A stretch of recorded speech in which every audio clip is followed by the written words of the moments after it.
حاضرین محترم، تو حضور علیہ الصلوۃ والتسلیم کے بعد یہ پیغام لے کر، یہ دین لے کر حضور کے وارثین، حضور کے نائبین پوری دنیا میں پھیل گئے۔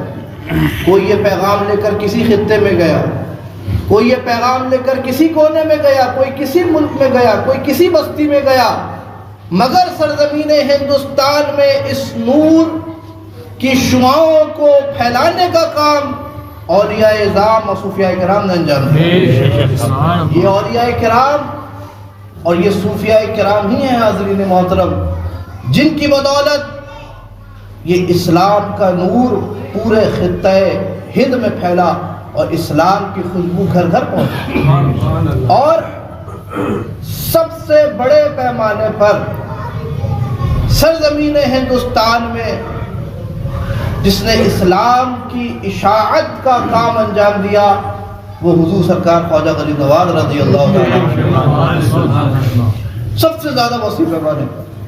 مگر حاضرین محترم، اسلام کا پودا، بلکہ یوں کہیے کہ اسلام کا بیج سرزمین ہند میں تو بہت پہلے ہی بویا جا چکا تھا۔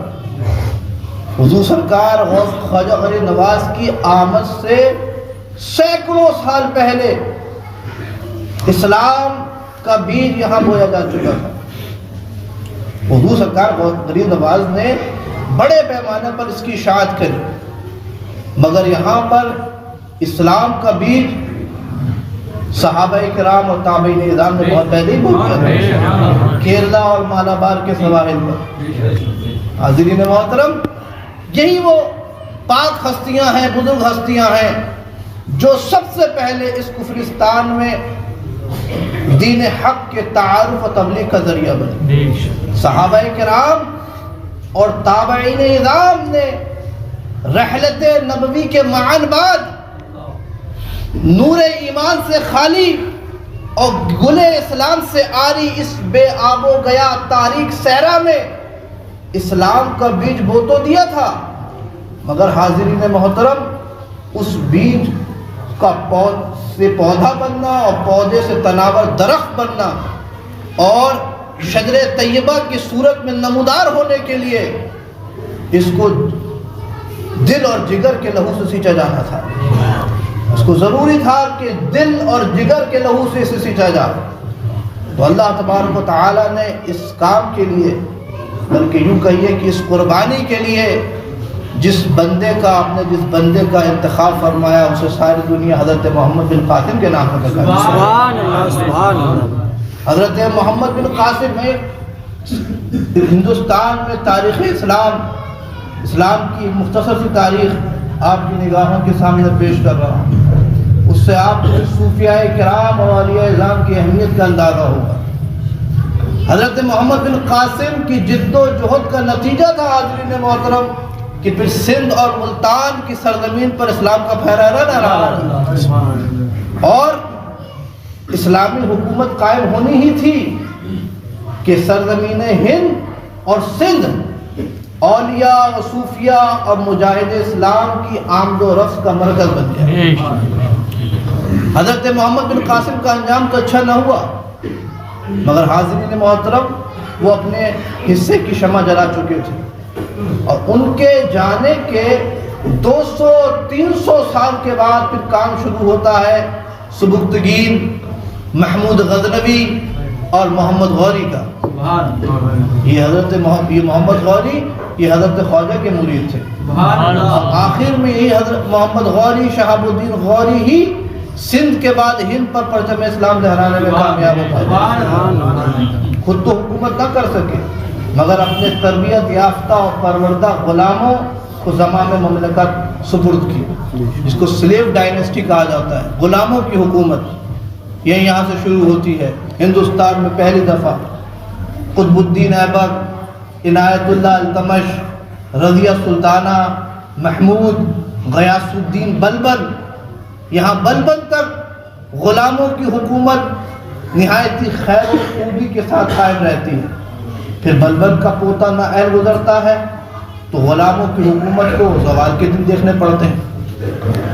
پھر غلاموں کے بعد حاضرین محترم خلجیوں کی حکومت قائم ہوتی ہے، جلال الدین خلجی، علاء الدین خلجی، پھر نااہلی تو پھر دمار۔ خلجیوں کے بعد تغلق قابض ہوتے ہیں، پھر لودھیوں کا دور آتا ہے، اسی اثنا میں تیمور کا حملہ ہوتا ہے، اور پھر نہایتاً اور آخراً بابر دہلی کا تخت نشین ہو جاتا ہے، اور پھر مغلیہ سلطنت کا دور شروع ہو جاتا ہے۔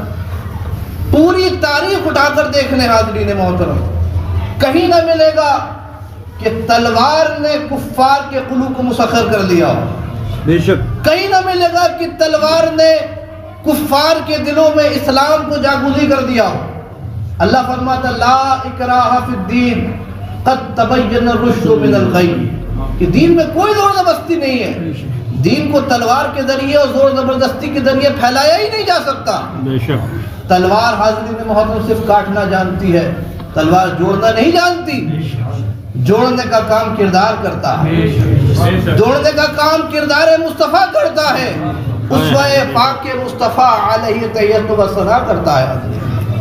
ان حاضرین محترم ظاہری مادی اور دنیاوی بادشاہوں کے ساتھ ہندوستان کی سرزمین پر کچھ باطنی اور روحانی بادشاہ بھی تشریف لائے، اور انہی کے قدوم میمنت لزوم سے ہندوستانیوں نے کفر سے اسلام اور اسلام سے ایمان کا سفر طے کیا۔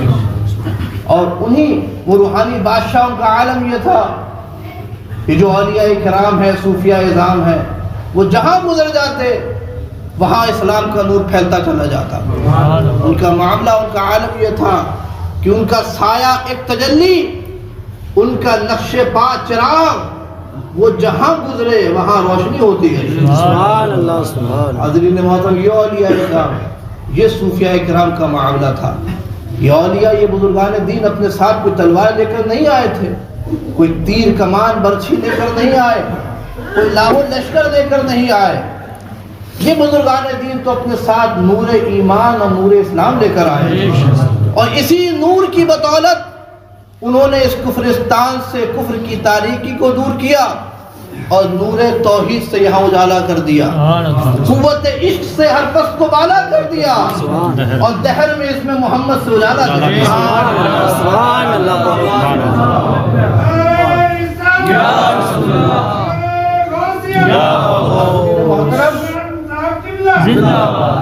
یہ اولیاء اعظام یہ لوٹنے نہیں آئے تھے، یہ لٹیرے نہیں تھے، یہ نوچنے خسوٹنے نہیں آئے تھے، یہ تو خود ایک عظیم دولت و ثروت کے مالک تھے۔ ان کے پاس سب سے بڑی دولت ایمان اور اسلام کی دولت تھی، وہ اسی ثروت کو دینے آئے تھے، اس غریب ہندوستان کو اسی دولت سے مالا مال کرنے آئے تھے۔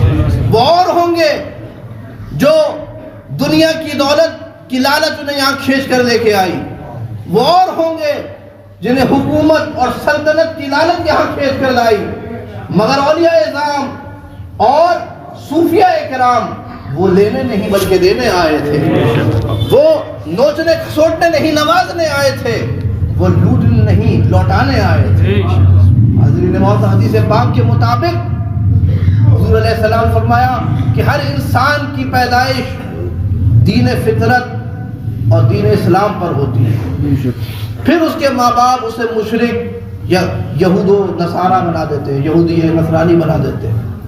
تو حاضرین محترم، یہ اولیاء اعظام یہ اسی دین فطرت اور دین اسلام پر لوٹانے آئے تھے۔ یہ ہند سے کچھ لے جانے کے لیے نہیں بلکہ انہیں دینے آئے تھے، پیغام دینے آئے تھے، پیغام پہنچانے آئے تھے، اللہ اور رسول کا پیغام پہنچانے آئے تھے۔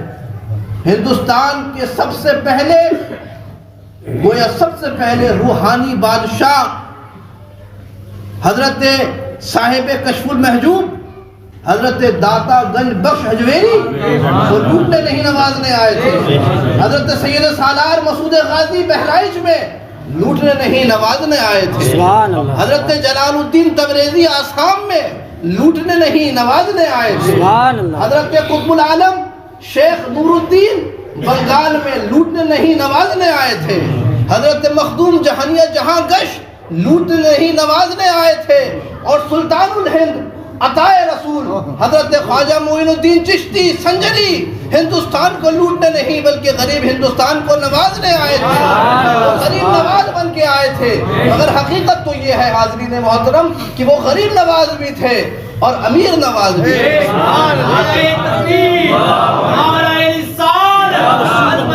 شان مصطفیٰ دین اسلام مسلک اعلیٰ حضرت اولاد اعلیٰ حضرت حضور ارسلان رضا صاحب قبلہ۔